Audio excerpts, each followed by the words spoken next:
Part of my responsibility in the archives is looking after the drawings, and we have almost 7,000 drawings going back to the original competitions in 1902, when architects were asked to send designs in for the building of the cathedral, but not on this site. And the first competition, nobody was chosen, so they held another competition, and this site was then chosen because it's high on a hill. The cathedral, when it was built, would be seen from all over the city. And the architect that won was Giles Gilbert Scott, young man aged 22. He'd never designed a building before. His only big design was a pipe rack. But he's also famous for designing the red telephone box.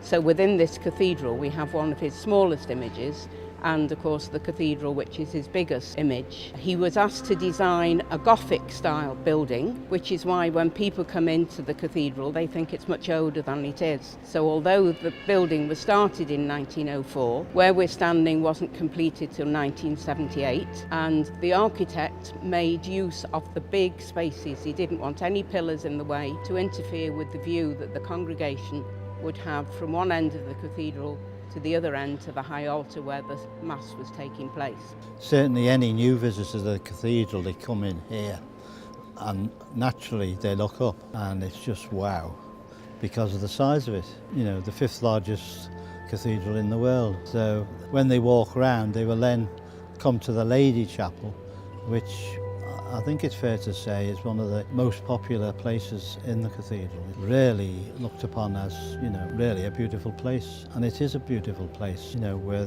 it's peaceful and lots of services are held there. You know, baptisms, marriages and funeral services. So it's an ideal place and intimate for 200 or 300 people.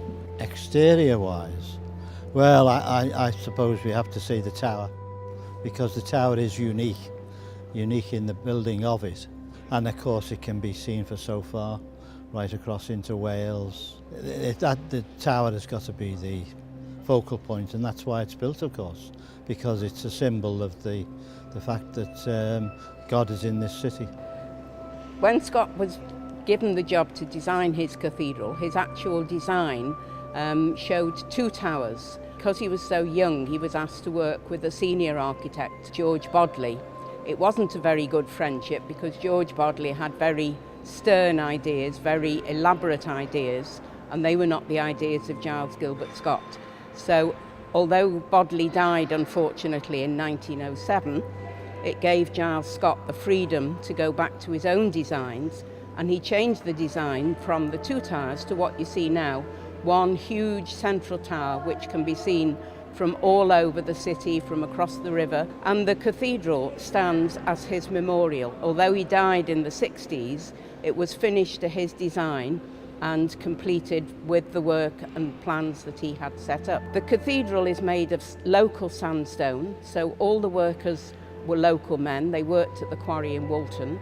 Many of them started there as young boys and went on to serve till their pensionable age.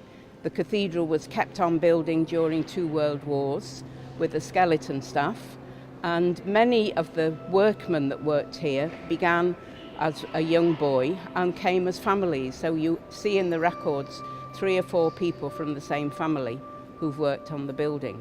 The high altar that you can see at the east end of the cathedral is very unique because it's actually carved in situ into the stone. It's covered with gold leaf, and the images on the high altar depict the life of Christ from his birth right up to his crucifixion. It's a lovely place for children to explore, and you can go and find monkeys and snakes and animals on the high altar. Above the high altar is the Great East Window, which depicts lives of the saints, and a Liverpool connection that is there is to the White Star Line, which was the Titanic. The Te Deum window, which is the window above the altar, and that's an original window, and there are a number of original windows which were built before 1924. The Lady Chapel windows, you see, were blown out during the Second World War. Although the illustrations are similar to what they were previously, they all date from the late 1940s, 1950s. And of course, the Te Deum is at the east end, And then at the west end we have the Benedicite window, which is about creation really. The other small spaces are the chapter house and the chapel of the Holy Spirit, where if you want to go for quiet prayer and contemplation, you can just sit away from the hurly-burly. You don't hear the voices of children going round or visitors. You don't hear the noise of any of the refectories going on. The cathedral was built by the people for the people, so that's what we try to do in the 21st century.